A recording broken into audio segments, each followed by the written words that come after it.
God dag og velkommen, kære lytter til Peters Guldkorn, en pod...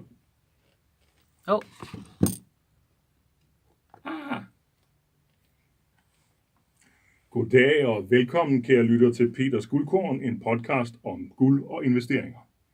Mit navn er Peter Kühn, og jeg er din vært i denne guldvandring gennem markeder og investeringer. Lad mig først spørge dig, hvad gør du med din boliglån, hvis renten pludselig stiger 5%? Hvad gør du med din pension, hvis aktiemarkederne falder sammen som en soufflé? Hvordan beskytter du dig mod økonomiske kriser?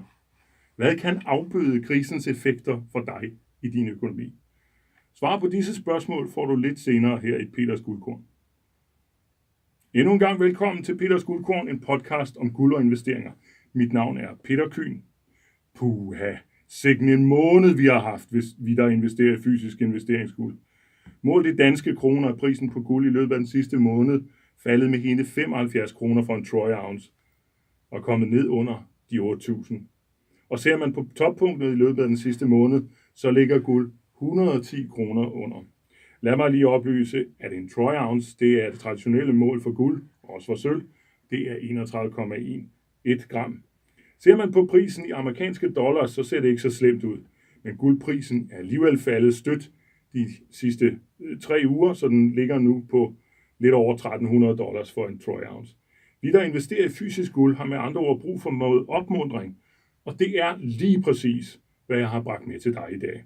Vi har nemlig den store glæde af at have økonomen, professor Dr. Kasimir Petrov, med os i studiet i dag. Vi har faktisk fløjet ham ind fra de arabiske golfstater, hvor han har slået sine folder. Og Kasimir Petrov, det er ikke en hvilken som helst makroøkonom. Han er, som det fremgår af navnet, oprindeligt fra Bulgarien, men han har taget sin doktorafhandling på Ohio State University i USA, og siden da har han undervist på en række universiteter rundt omkring i verden. Mere interessant er det, at han siden begyndelsen af 00'erne, både professionelt og personligt, har været interesseret af guld og gulds mulighed for at bevare værdi over tid, sammenlignet med andre investeringsgoder som aktier, obligationer, fast ejendom osv. Og endnu bedre er det, at han er en lidenskabelig vidne og fantastisk engageret taler om disse emner. Professor Petrov har koncentreret sig om økonomi og guld, og ikke brugt sin sparsomme tid på at lære dansk, så vi fortsætter resten af podcasten på engelsk. So, Professor Petrov, welcome to Peters Guldkorn. Thank you very much. Which is the name of the show, and it's called Peter's Grains of Gold in Danish. Okay. So, I've just listened to your fantastic presentation at Dansk Aktionærforenings investeringsdag here in Copenhagen today at SAS Scandinavia Hotel, and it was fantastic. It was a great presentation. You had lots of interested people there, and there were many questions. It was really a top presentation. I know your background. Tell me, please, why is it fundamentally in this day and age that people should invest in gold? Well, this day and age, we have forgotten what gold is and what gold means. That gold has been for 5,000 years the foundation of money and monetary systems around the world, from Japan and China to Europe and America. Gold has been the foundation of money. Later on, with banking systems from ancient Rome and so forth, gold has been the foundation of the banking systems. Gold has good intrinsic values which make it the perfect, meaning the most suitable form of money. And only gold presents the best basis for building a banking system. When a financial system and monetary system is not based on gold, eventually bad things happen. Eventually, under the pressure of government, the central bank overissues the currencies, usually prints a lot more money. The currency begins to lose its value. We call this currency depreciation. The banking system eventually begins to credit and creates an unsustainable credit boom. People get to invest and speculate in unreasonable forms of investments, usually real estate and whatnot, and eventually it leads to a monetary and banking currency and banking crisis. So all fiat monetary systems sooner or later, usually in cycles of 10 to 30 years, experience crisis. A good example, the best example is Argentina. For the 20th century, they've had between 9 to 10 currency crises. Every 10 years, they go through a currency and a banking crisis. The economy stabilizes, they get the monetary banking trend boom going on, and within 10 years, they get a crisis. And America is in a similar situation, and all countries that use paper money as money and use a banking system based on paper money eventually, usually within 10 to 20 years, go through a crisis. Unfortunately, paper money is not stable. It's inherently unstable. It is subject to over issuance. Banks rely too much on paper money. They provide too much credit and rely that in bad times they will get bailed out, and they over issue credit. In other words, they saturate the credit with the economy, and most of that credit turns out to be unsound. When that credit cannot be repaid back, the result is a banking crisis too. And gold is the antidote, the cure for most of those woes that you mentioned here. Absolutely. Gold is the antidote. It is the sound value that has value, that remains value, that sustains its values not for decades, not for centuries, for millennia, for thousands of years. Gold preserves its purchasing power in terms of shoes and clothes and housing, and gold is the antidote. Unfortunately, governments don't like gold because gold restricts government's ability to run fiscal deficits. They cannot print as much as they want. Gold is also highly restrictive in terms of credit. Banks cannot extend too much credit when the monetary system is based on gold. And governments cannot overborrow and get too much in debt when the monetary system is based on gold, and therefore governments hate gold, and therefore governments do everything in their power to keep gold out of the banking and monetary systems and to effectively demonetize gold. And they've been quite successful since World War II to demonetize the world. And it is not a coincidence that since World War II, especially in the 60s, the world has been going on through one financial crisis to a next financial crisis every 3, 5, or 7 years. And each crisis is bigger and worse than the previous one. It's papered over with more money printing, more credit, which lays the foundation for the next bigger crisis. And right now in 2018, we're at the current situation is that the current banking, monetary, credit, currency conditions are significantly worse than they were in 2008. Stocks are a lot more overvalued and speculation is bigger. Real estate is significantly more overvalued than they were in 2008.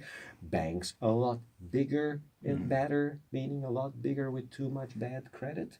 And bonds are significantly overvalued. In other words, by every single investment and macroeconomic and credit indicator, today's monetary system and economy is in significantly worse shape than in 2008.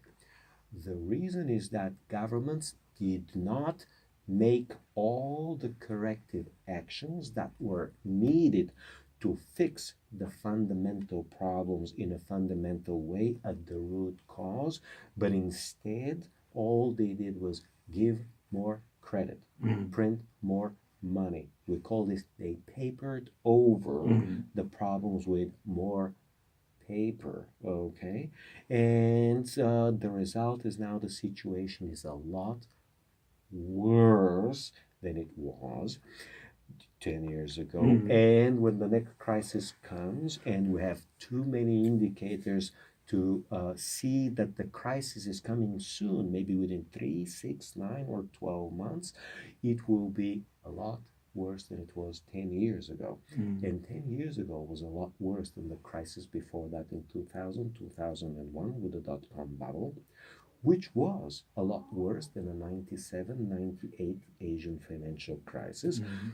which was a lot worse than the 1994 Mexican crisis, known as the tequila crisis. So each consecutive subsequent crisis is bigger and worse and lays the foundation for the next. And now, for the last 10 years, we've laid the perfect, unfortunately, Mhm. foundation for the next much bigger crisis, probably much worse in human modern Western history than before, because all Asian economies have already been involved in these bubble activities. Mhm. Bubbles in Singapore and Hong Kong and China are all horrible. They are just as big and just as bad as they're in London, in New York, and here in Copenhagen, and of course in Stockholm and all over the world.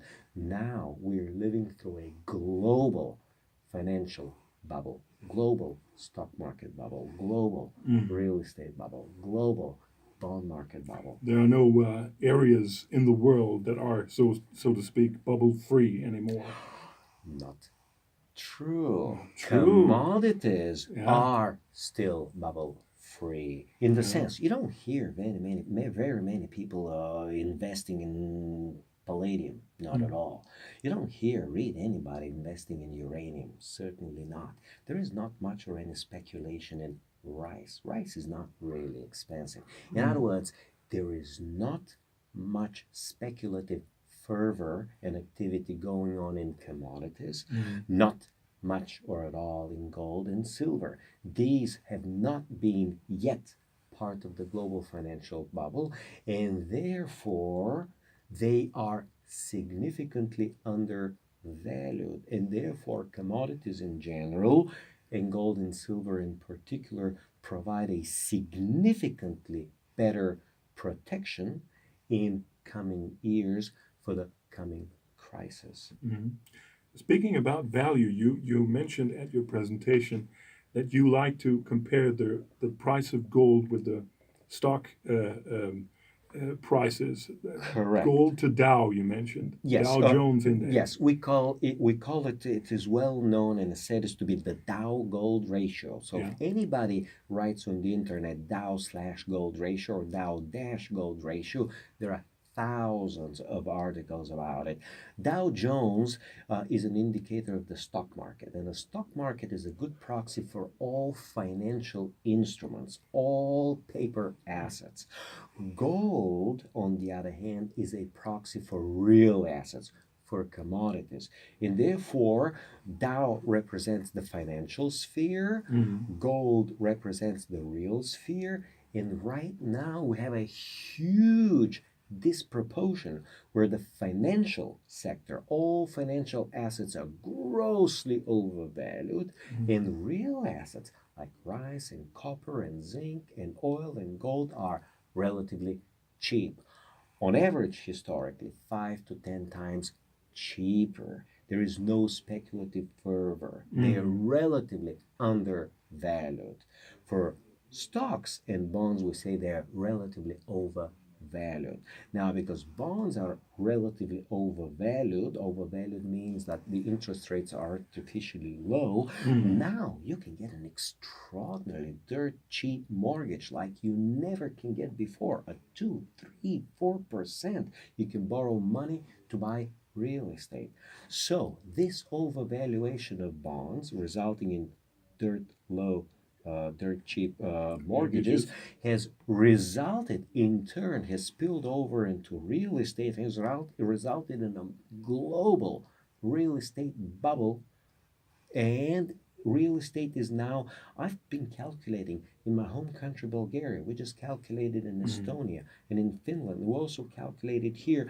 Real estate is roughly about 3 times overvalued. Maybe 4 or 5 times in Australia, maybe about 5 times in Canada, maybe as much as 10 times in China. So real estate is anywhere between 3 and 5 times overvalued practically everywhere in the world. The one exception would probably be Japan, because Japan had an insane real estate bubble that blew out proportion in the 90s. The bubble burst in 1990 and has been deflating ever since for the last 28 years. So real estate is not as overvalued in Japan, and it's probably not as overvalued, or at least was not as overvalued in Eastern Germany. Eastern Germany is special for a completely different reason.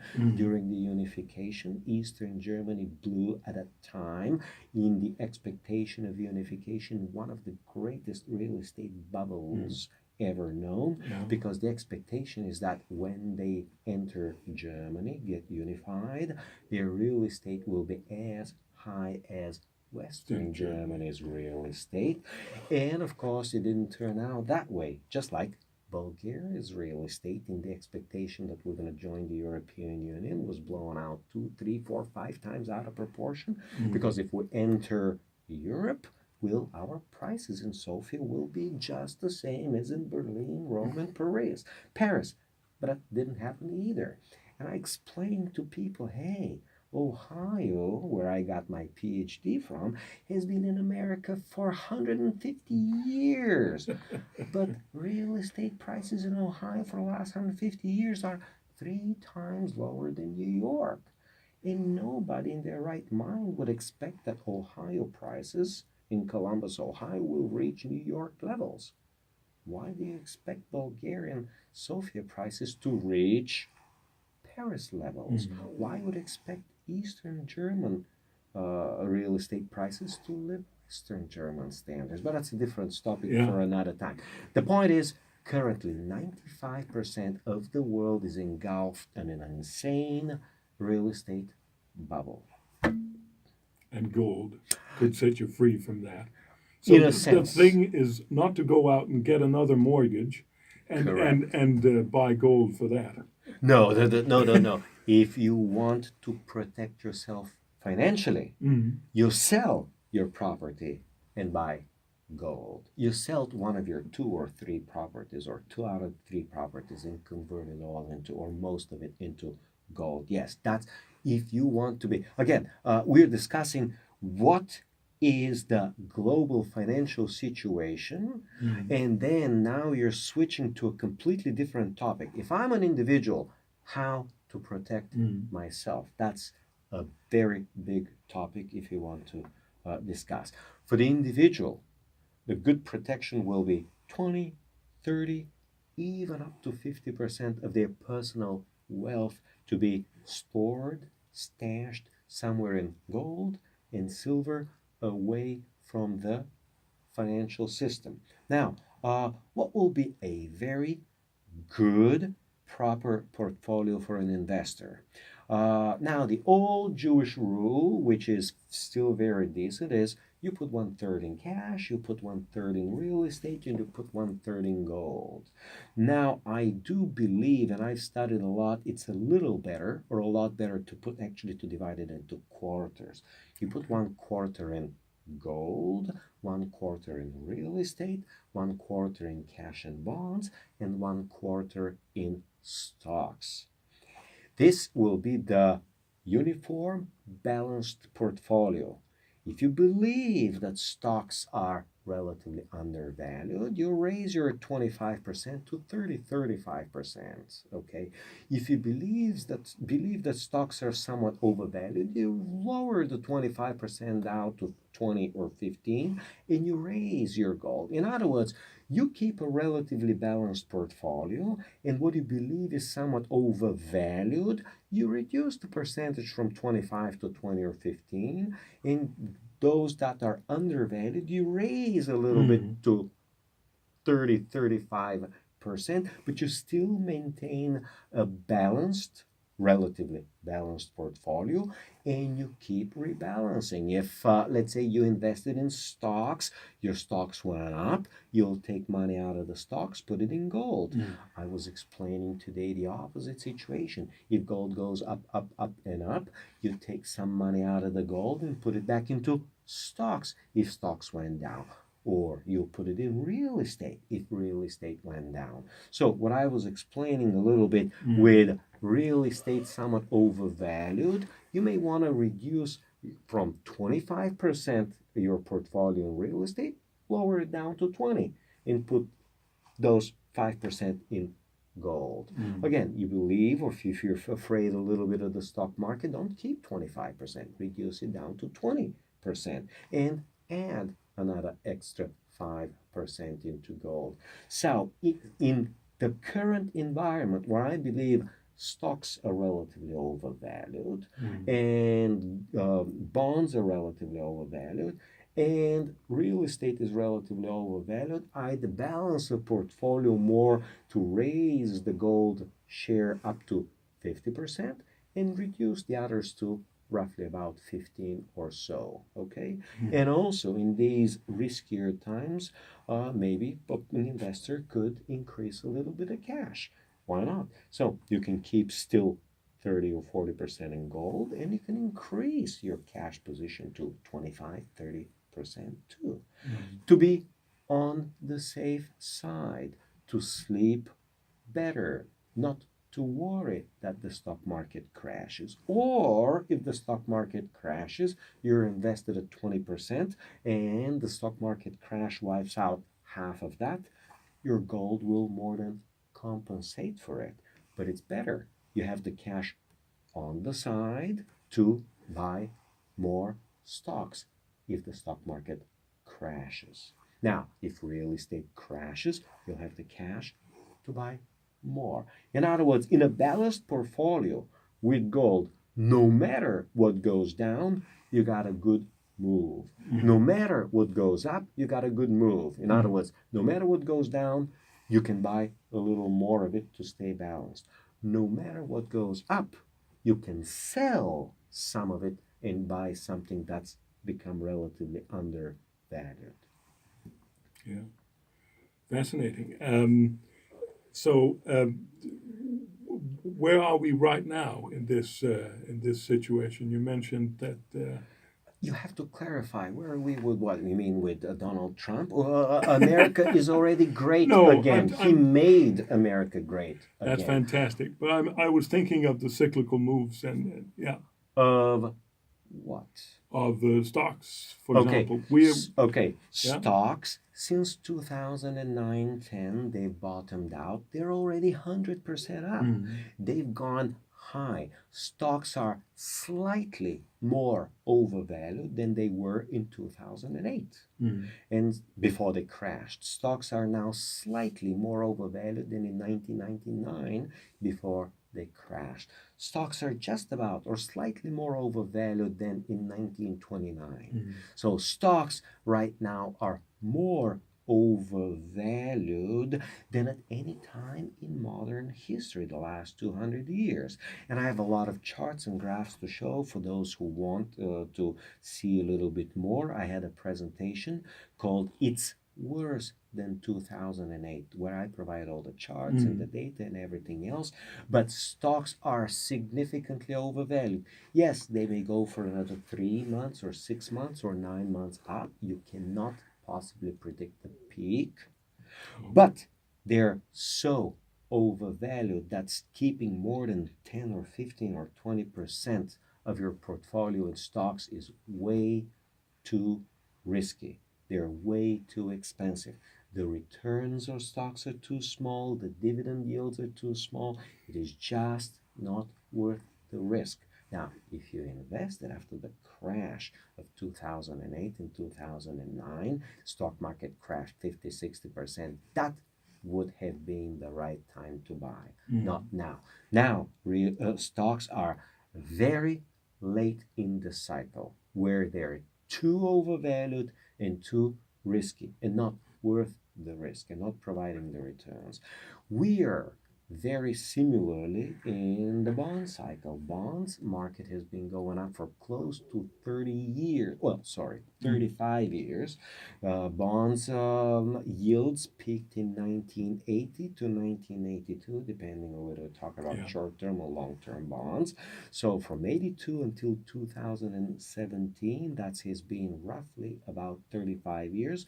Bonds have been in a bull market. That was way, way, way too much. We're not late in the cycle. We're at the end of the cycle.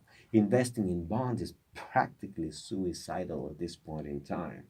You're not going to gain anything. You got little to gain. Exactly 2% per year, which is a big bad joke. And at the same time, you have a lot to lose. In bonds, you can lose during inflationary times a lot more than you can lose in stocks, because on bonds you lose twice. You lose on the inflation side and you lose on the interest rate. When interest rate on a 10-year bond goes up by 5%, the bond can easily lose 40% of its value, plus inflation eats away. From 1970 till 1980, for 10 years, when there was a very high inflation and rising interest rates, investors in bonds lost between 80 and 90% of their money, of their value. In stocks, they lost only 60%. In other words, in stocks, they lost about 2/3. In bonds, they lost a lot more. So, bond cycle is extremely late, probably at the end. Probably we have already seen the peak of the long-term bond market, the 10-year bond market, and we're probably on the down leg now. And it will be probably on the down leg for the next 10, 15, easily for the next 20 years, when interest rates will be going up and bonds will be going down. With real estate, we're also very, very, very close to the end. Real estate market correlates highly and is driven highly by interest rates. So if we're very late or at the end of the bond cycle, real estate is also very late or at the end of its own cycle too. So we're at the end of 3 major cycles, and we're in an intermediate step when it comes to commodities and when it comes to gold. The cycle began in 2001 or 2000. Stock market peaked long term in 2000. And at the same time, the commodities in gold bottomed out in 2000. Then they had a first major leg up from 2000 to about 2010, 10 years up, or let's say 2011 or so. Then they had about a 4, almost 5-year correction for gold, for oil, and for most other commodities that basically resulted in 30, 40, 50% for oil, even a lot more correction. The oil was 80%, 75, from $145 down to $25. Oil was down 5 times. Even now, at $50 or $60, oil is still very, very cheap. So I personally expect that we're in the middle of the commodity cycle, which began in 2001 to 2010, 12, had a 10-year up leg. It had a 4-year major correction. From the last 2 years, let's say 2015, most or all commodities have bottomed out, and I'd expect anywhere to have another 8 to 12 years of a leg up of another bull market. This leg up usually will coincide with a leg down in stocks and bonds and real estate. They usually synchronized, negatively correlated. So, but aren't we at the root of this? Many of the rising prices in assets is the propensity of governments to print money to Yes, to absolutely. produce more money. But Yes. aren't we in a situation where everybody is sort of you know more or less in captivity by the other party? I mean, as soon as something happens, off they go to the printing press to print more money. Yes, of And course. but is there any sign that this will ever stop? I mean, this is a fundamental um, issue here because I mean, Yes, there is. philosophically, people could Yes. print money till the end of time. The short answer is no. It is not possible to print money till the end of time. Sooner or later, overall inflation begins to catch on. We see now the inflation in real estate. We still now see now the inflation in healthcare. We see now the inflation in education. From 2005, 6 until 2008, we saw the inflation in all commodities. In other words, as people get to see that governments print more and more, and inflation catches on, and they get to see that bonds don't protect and the stocks don't protect like they saw in the 70s, they begin to move to real assets. They begin to move to copper, zinc, steel, rice. In other words, as they move to commodities, they drive commodity inflation, which in turn drives consumer price Yeah. inflation. And as consumer price inflation goes on, people start taking their money out of the bank and out of the financial system and out of stocks and out of bonds and invest even in more commodities. And this is exactly what happened from 1990 till 1997 in Bulgaria, in Russia, and this is what happened in the 70s in America. So Western Europe. this cycle eventually ends with more inflation. Now, the, there is also a possibility that some of the Western world will not like to make all the necessary changes. And we may enter a 20, 30, 40 year of a depression and stagnation, Japanese style. Japan has been, and people, I still don't understand why they keep talking about the lost decade in Japan. Why didn't now that the Japan has lost almost Decades. 3 decades now. From 1990, Japan has not made any changes. They have just kept bailing out businesses. They have just kept bailing